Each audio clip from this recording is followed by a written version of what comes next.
Hi everyone, today I'm going to share this great card I made using some of the cutting dies in the Scrapbook Studio January 2020 bundle. I've been eyeing these dies for a long time, and you have to have certain advantages to being a shop owner so that you can make up your own bundle of stuff that you want to buy. But I always pass that on to you guys.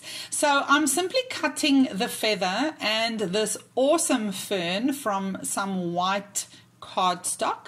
You can see that I actually put it through twice because it's really thick. Now I'm going to cut the florals, and I'm using silk foam. I love this stuff. I just don't get enough time to use it. As you can see, I'm placing the 3 layers over each other, and once, you only need to cut through once, and all those little petals have been cut. It's a fabulous product, and we've also decided to put a couple of sheets into the die cut bundle. I decided to cut another fern leaf because I thought that that would look better on my card front. There you can see I'm simply doing a basic arrangement. So I've inked all my elements and I've made the flowers. That is not for today's sharing. And now I'm arranging the cluster onto my card front.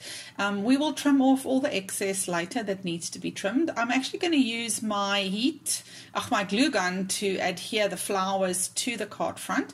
And I'm using my fine point glue gun because I don't like those strings that glue guns give. Anyway, but this one is really nice and detailed. And as you can see, I'm just putting a little blob of glue at the back, and I'm just placing the flowers wherever. With clusters, you guys, you need to just put them in tightly. You don't want gaps protruding, so it doesn't really matter what goes where as long as you've got a good balance and as long as they all fit. Now I'm putting the little flower centers in. I love the way that they just add some sparkle, and that's pretty much it. There's my sentiment, and Bob's your uncle. Another great card using the Scrapbook Studio January die cut bundle.